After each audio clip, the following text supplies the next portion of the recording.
But Ava chows down on avocado. That's why we buy it. Avocado. It's not just for us.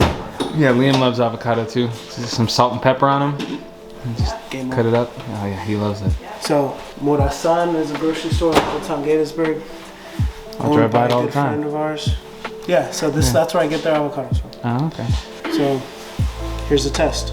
Obviously I can't check it first, but they're always lit. That's a good looking avocado.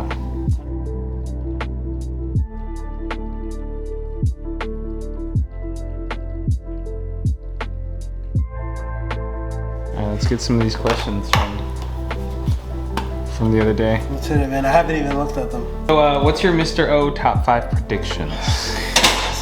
If you follow bodybuilding, this is like the hardest Olympia to predict. In no particular order, I have Rami. Assuming Hadi can get to the US from Iran, let's just assume he can get there. I have him in second. There I go, putting them in order. Fine, fuck it, let's do it in order. Rami, Hadi, Nick, Walker, Brandon. People have Hunter in the top 5, and he's looking phenomenal. I mean, he's looked so big. His transformation has been pretty crazy, but he hasn't nailed his conditioning yet at the Olympia stage. And everyone I just mentioned, except Brandon, but they all nail their conditioning. I'm gonna put Derek Lunsford in 5th. Oh, I don't know, there's Samson too. Yeah, I'm gonna put Derek Lunsford in 5th. So that's my top 5 right now. It could change next week. Have you ever exercised any injuries when going heavier weights?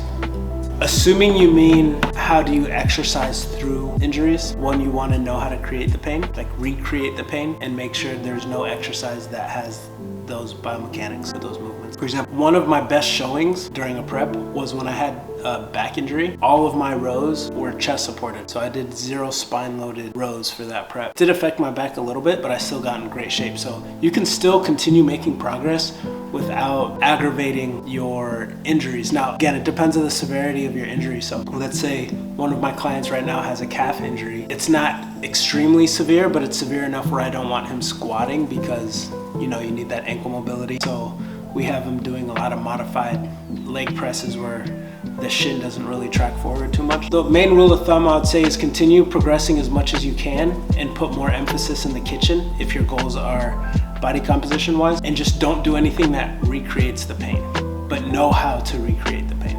How's Parenthood?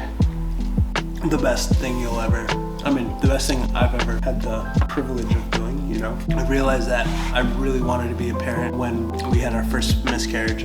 I wasn't sure if I was ready, and once we had that loss, it pretty much confirmed that I wanted nothing more. So now that Ava's here, we're 1 year in, and it's just, like, we have her Halloween party with her daycare today, and I'm so excited. Like, I block my meetings off to pick her up, so I don't do like 4 p.m. meetings anymore because I pick her up. You know, it's exhausting, but it's a different type of exhaustion. It's something that you're willing to get exhausted for. I mean, I don't know if we're gonna bring another life into this world, but if we do, I know she's gonna be an amazing big sister, and Dre and I are gonna, I don't want more than 2, but if we do have another child, like, it's just double the trouble, you know? So, but I'm ready for it. Parenthood, it's scary. It's scary if you're not a parent already, but it's one thing that you'll never regret. I don't know anyone in my family or any friends of mine, no matter how challenging the timing may have been, that love for that being is, you'll just never regret it. So it's the best. How do you balance it all? How do I balance it all?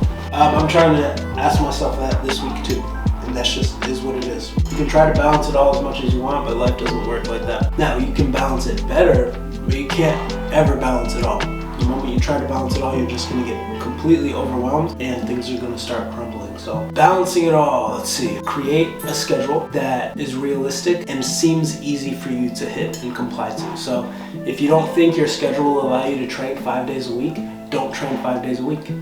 Maybe train 3. It's better to go 3 for 3 at the gym than it is to go 4 for 5 at the gym.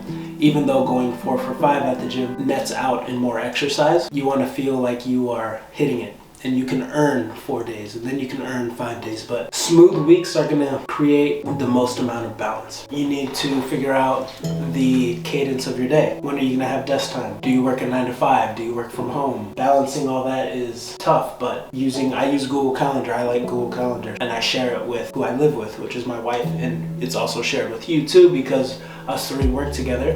So we need to know what times our office hours are, what time training time is, and that's how we balance the cadence. We know when you're at your other job, when you're at the brewery, Saints Row, that's all balance. I travel a lot, we need to take food, use your resources. I'm in a position where I'm blessed enough to use resources to make my life easier. I don't need to meal prep on Sundays anymore, so I have a whole day where I can take Ava to swim lessons, we can attend more parties, we can work a little more if we want to. I train on Sundays now. I always used to take Sundays off. I like to train on Sundays. So figure out what works for you. Don't be afraid of trial and error, and don't think your answer is going to be perfect. It's just going to trend closer to being more comfortable and smoother with less resistance. That's what you want to find.